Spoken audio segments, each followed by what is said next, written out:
Olá, leitores, tudo bem com vocês? E hoje eu vim conversar sobre o primeiro livro da trilogia da Fundação, do Isaac Asimov, então vem comigo.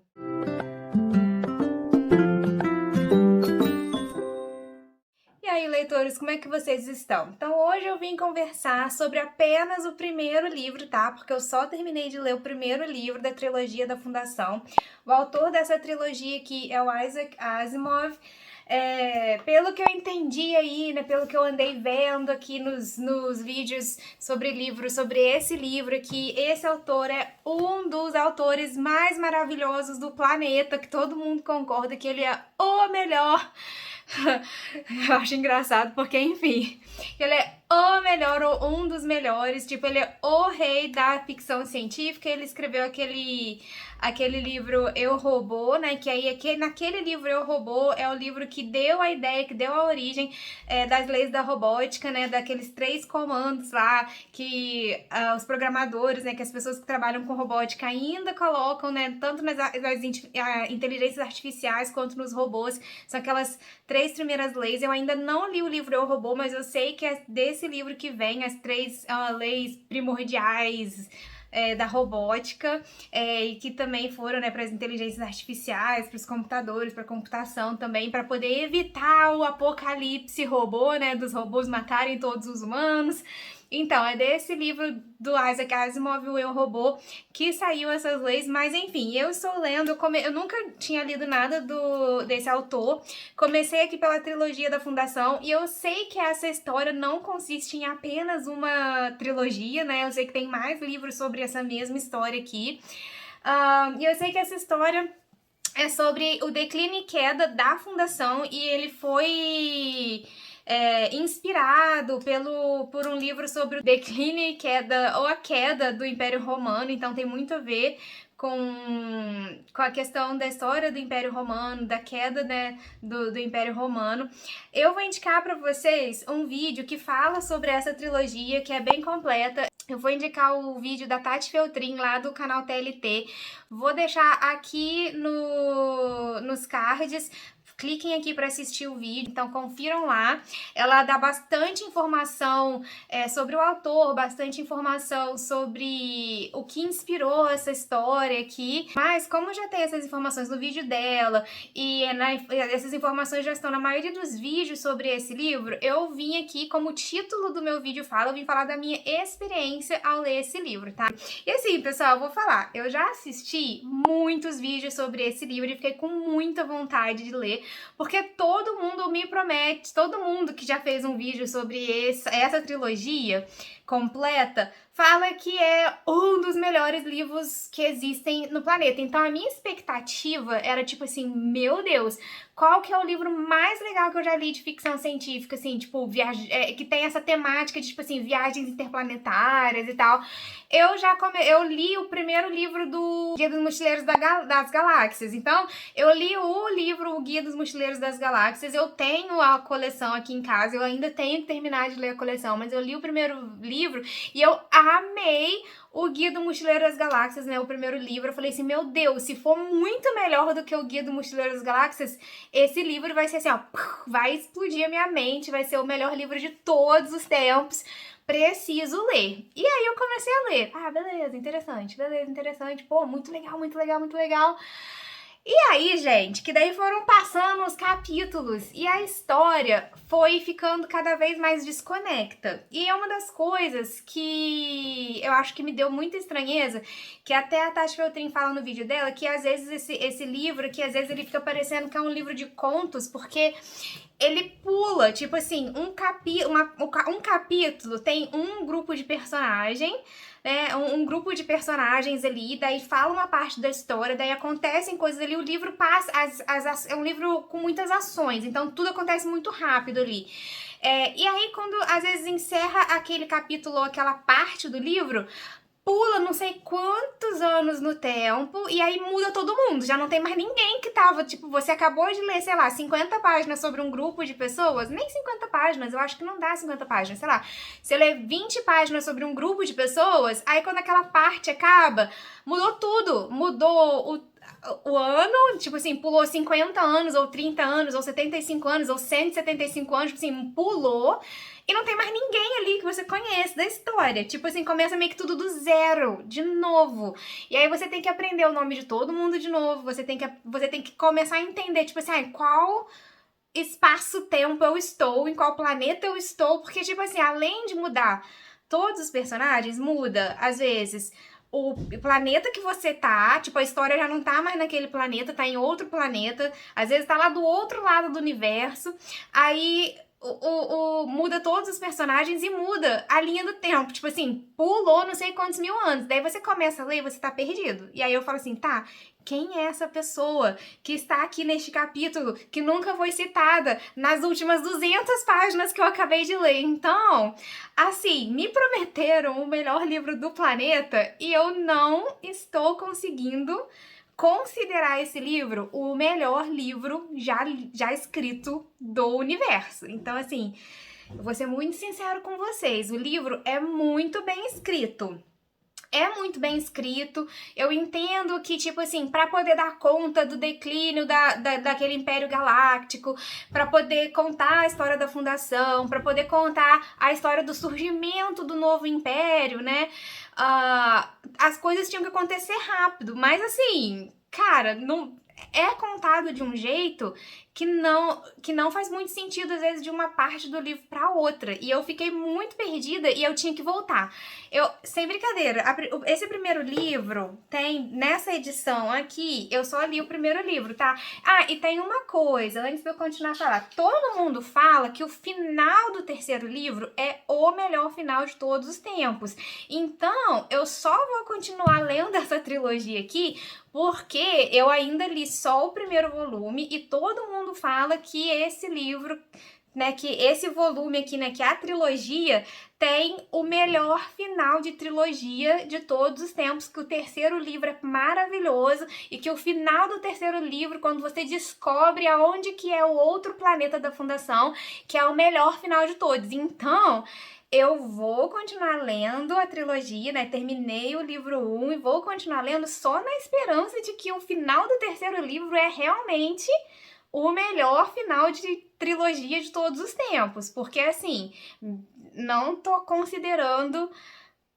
Baseado apenas no primeiro livro, eu não acho que esse livro seja o melhor livro de todos os tempos, tá?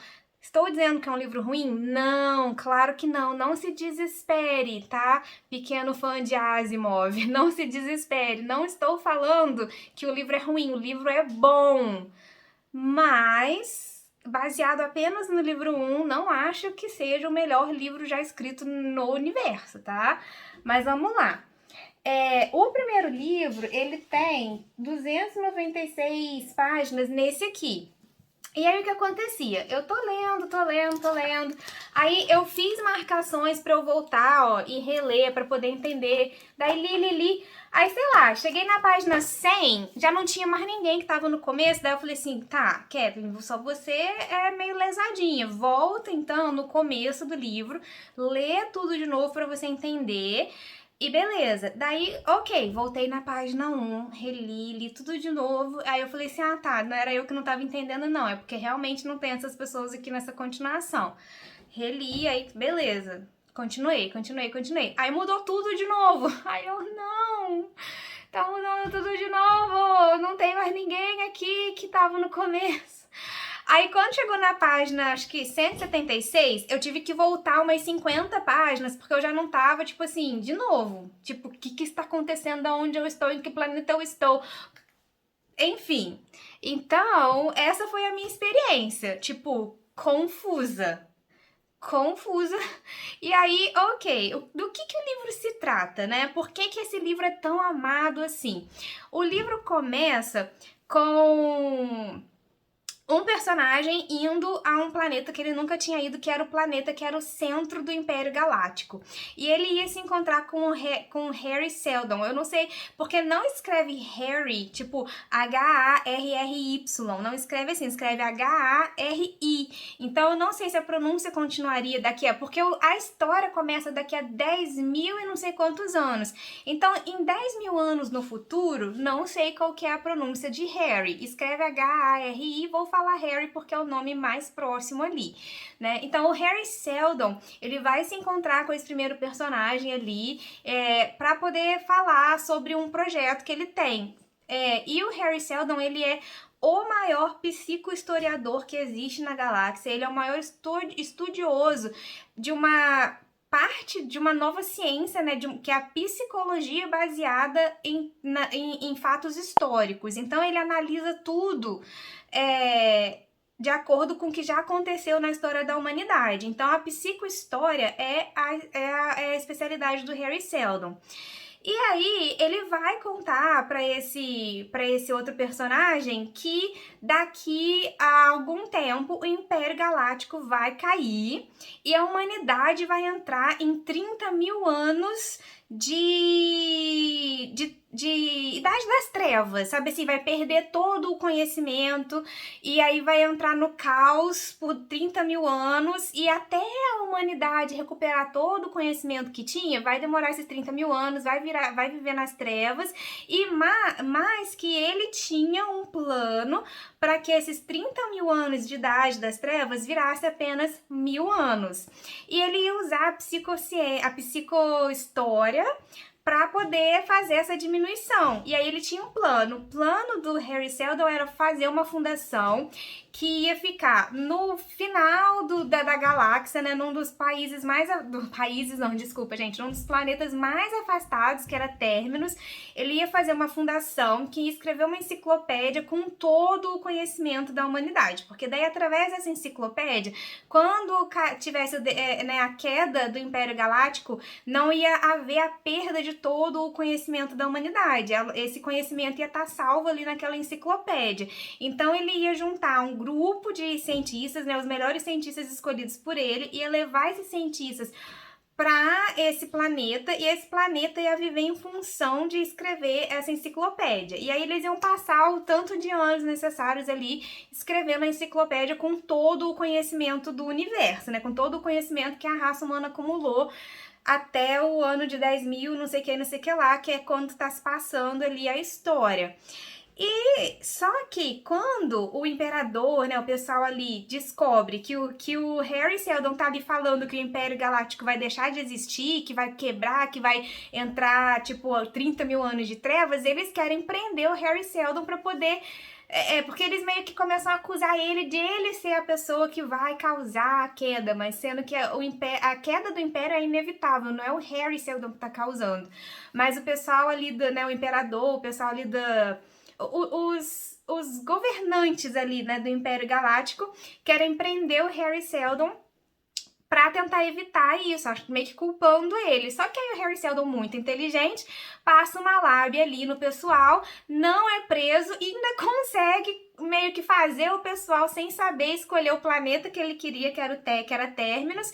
E também existe um outro planeta em algum outro lugar longínquo da galáxia ou do universo que vai ter uma segunda parte da fundação. Então, no caso, seriam duas fundações, né? A fundação em Terminus, que vai estar ali escrevendo na enciclopédia, e uma outra fundação em algum outro planeta que a gente não sabe. Aqui até o término do primeiro livro, a gente não sabe ainda onde que fica esse outro planeta, que tem essa outra parte da fundação. A gente só sabe que existe outra fundação em algum outro lugar. E beleza, aí muda pra lá, o Harry já era de idade, né, o Harry Seldon já era de idade, então ele morre, só que daí ele deixa gravado em hologramas algumas passagens, alguns dizeres, algumas mensagens dele para quando ele mais ou menos preveu que em algum ponto do futuro a fundação ia entrar em crise. E aí começam a se falar da primeira crise Seldon. Daí ele vai aparecer num cofre lá, porque a fundação está ameaçada. Então, é muito, muito interessante que a primeira crise Seldon, eles meio que resolvem na política. Tipo, um cara toma o poder lá da fundação, porque a fundação ela é comandada pelos cientistas. Daí tinha o prefeito e tudo mais. Daí A primeira crise Seldon é resolvida com uma pessoa que toma o poder e daí começa a ter mais politicagem ali. Não foi um cientista, né, da fundação, deixou de ser quem governava ali, tipo, a primeira pessoa. Na segunda crise Seldon, é a religião que resolve a crise. Tem um planeta lá que diz que vai aniquilar o planeta da fundação e tal, só que a fundação... Isso é muito bizarro, parece muito... Se você prestar atenção, né, esse livro, eu entendo que as pessoas falam que é um dos melhores livros já escritos, porque se você prestar atenção e fizer uma leitura mais profunda, eles não estão falando só de viagem galáctica, não é sobre isso, sabe? É sobre você analisar a história do mundo politicamente e ver que tá tudo aqui. Então, a segunda crise Seldon é meio que resolvida pela religião. E se você prestar atenção no nosso passado, a religião governou por muito tempo. A gente teve dominação cristã aí, né? Tipo, o cristianismo dominou quase todos os países da Europa por muitos anos, sei lá, por quase 1000 anos, entendeu? Então, assim, ali, então o Asimov, ele põe muito disso ali, né, no livro, tipo, as primeiras grandes crises foram resolvidas com política, daí depois a religião começou a dominar, e aí estão se aproximando da terceira crise Seldon, e pelo que eu entendi até agora, o que vai resolver é o comércio, né, os comerciantes aqui no final do primeiro livro já estão tomando conta, já estão assim com uns planinhos para poder meio que dar o golpe, sabe? Então, tipo assim, é meio que os comerciantes simbolizando o capitalismo, tipo assim, vai virar tipo a era do capitalismo desenfreado. Não sei, mas eu acho que é para isso que tá se encaminhando. Então, tem muito a ver com a história da humanidade, entendeu? Ele meio que vai fazendo essas reflexões se você pegar e fizer uma leitura um pouco mais profunda. E isso eu acho muito interessante. Mas eu achei o livro muito confuso na passagem de um capítulo pro outro, nessa questão de, tipo assim, 1 milhão de personagens da história, a linha do tempo continua, mas passa tanto que você acaba ficando perdido. Então eu achei assim que não é uma leitura tão fácil assim, sabe? Eu voltei várias vezes. Mas é um livro muito bem escrito, é um livro de uma pessoa que entendia muito bem sobre história, tanto que, tipo, o personagem mais importante, que é o cara lá, ele era um especialista em psicohistória, né? Então, assim, o livro tem muito ali sobre história, sobre política. Essa parte de fazer as conexões com a realidade, nossa, é muito interessante. Essa parte eu gostei muito, de ficar tipo assim, nessa parte ele tá falando sobre isso, tem a ver com esse ponto da história, beleza. Mas eu achei que, tipo assim, sei lá, podia ser menos confuso. Eu acho que eu tenho um problema com livros que tem uma montoeira de personagens que são desconexos, porque os personagens aqui, eles não têm relação uns com os outros, mas eles estão, por exemplo, ali, igual mais pro final do primeiro livro, já se passou acho que 175 anos, ou mais que 175 anos, da fundação, né, da criação da fundação. Então, os personagens, eles lembram do Harry Seldon, eles lembram do que aconteceu no passado, eles vão contando como se eles fossem contando fatos históricos, mas aqueles personagens, eles ficam meio, pra mim, eu acho que ficou meio perdido, tipo assim, essa pessoa que tá falando do Seldon é quem? Tipo, quem que é essa pessoa? Ela é o prefeito de qual planeta? Porque aí agora os planetas têm, tipo, um prefeito, né? Agora não, quer dizer, na linha do tempo ali do livro, os planetas têm prefeitos, e aí tem planeta que não é prefeito, tem planeta que é imperador, tem planeta que é, sei lá, comandante. Então, assim, eu achei que faltou um pouco, assim, de conexão. Mas a história do Império Galáctico, né? Tipo assim, nesse ponto, quando o primeiro livro termina, o Império Galáctico já caiu, mas ainda tem alguns resquícios ali. Eles descobriram que tem um planeta lá que ainda tem pessoas que têm armamento com o símbolo do Império Galáctico. Então, tipo assim, por mais que o Império Galáctico não tenha mais o mesmo poder que tinha antes, né? Já declinou ali aquele império, ainda tem pessoas no universo que lembram desse império, ou que ainda valorizam esse império e tudo mais. Então, assim, é um livro bom, tá? Mas, por enquanto, não entrou pro meu top 10, entendeu? De, tipo, melhores livros que já li na vida. Vale a leitura, tipo assim, eu acho que vale muito a leitura, tem umas passagens meio engraçadinhas, assim, sabe? Mas, se eu tivesse que escolher hoje, tipo assim, vou ler um livro de ficção científica, eu preferiria reler O Guia dos Mochileiros das Galáxias do que continuar lendo essa trilogia, tá? Mas é isso, pessoal. Vou continuar lendo sim, porque né, todos os vídeos que eu vi sobre esse livro me prometeram o melhor final de terceiro livro de todos os tempos. E eu quero saber, porque eu sou uma pessoa muito curiosa. Se é o melhor final de trilogia de todos os tempos, eu vou ler, porque eu quero descobrir esse final, tá? Então vou continuar lendo. Quando eu terminar de ler o segundo livro, eu venho conversar com vocês para dizer se, tipo assim, meu Deus, o segundo livro realmente justifica tudo que todo mundo tá falando sobre essa trilogia, e realmente é. Então, eu espero que o segundo e o terceiro livro façam com que eu também entre, né, no clube das pessoas que acham essa trilogia aqui a melhor de todos os tempos, tá? Então, espero que vocês tenham gostado desse vídeo e a gente vai continuar falando sobre livro, leitura e assuntos relacionados nos próximos vídeos. Tchau!